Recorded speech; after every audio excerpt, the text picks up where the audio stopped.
Hamon ng galing sa dalawang taong nagmamahala ng tunay ang ngalayel sa Atlando. At kahit parang pagkakatawan ay nakakandado, dahil magkalayo ang uri ng buhay, ang estado ng buhay ni Lando ay di nalalayo sa marami. Sinunog ng araw ang kulay ng balat at marami ng galaw ng pawis ang kanyang naidilig sa lupa, upang ang gutom ay di na masuklian pa ng luha. Habang ang babaeng kanyang minamahal ay sagana, ngunit kabilang sa pamilya na di alintanang makipagkapwa-tao sa mga tulad niyan duka. Gayon pa may patuloy ang pagmamahal na pinunla ng pag-ibig. Huwag kang mabahala, may nagbabantay sa dilim, nag-aabang sa sulok at may hawak na patalim.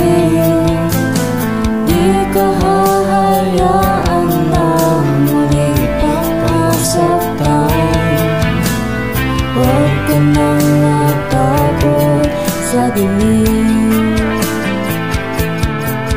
Kahit na anumang bagay ang pilit na ihadlang, at sino man ay walang makapipigil sa pag-akbang ng mga paa na ang nais ay marating ang ligaya. Niyayang magtanan, di nagatubili na sumama. Hawak ang pangarap at pangako sa isa't isa, nagpakalayo-layo din namuhay na may kaba, dahil alam nila na sa bawat isa'y nakalaan, at ang pagmamahalan tanging nilang sinasandalan. Wala nang ibang bagay pa silang mahihiling, kundi isang pamilya sa loob ng apat na dingding, at isang bubong na maaaring tawaging tahanan. Bakit may pangit na kabanatang kailangang daanan pa?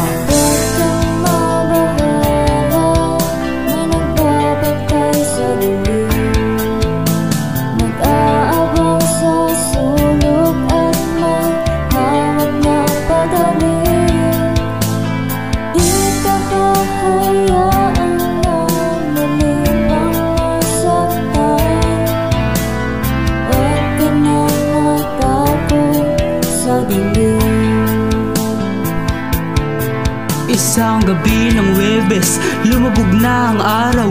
Doon tayo magkita, pasalubong ko'y siopaw, upang ating pag-atian pagdating ng hapunan.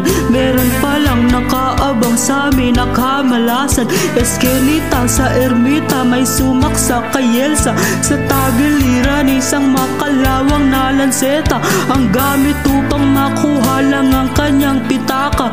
Kami mahirap lamang, bakit di na siya naawa? Hindi ko naabutang buhay ang aking mahal, at hanggang sa huling antungan ay nagdarasal.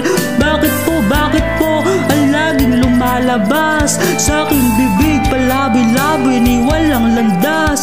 Akong sinusunod, baliw sa mata ng marami. Siguro nga hindi ko kilala aking sarili. Pangalay taong grasa, may patalim na gamit, at ang tanging alam ay isang malungkot na awit. At ang sabi, huwag kang mabahala, may nagbabantay sa dilim,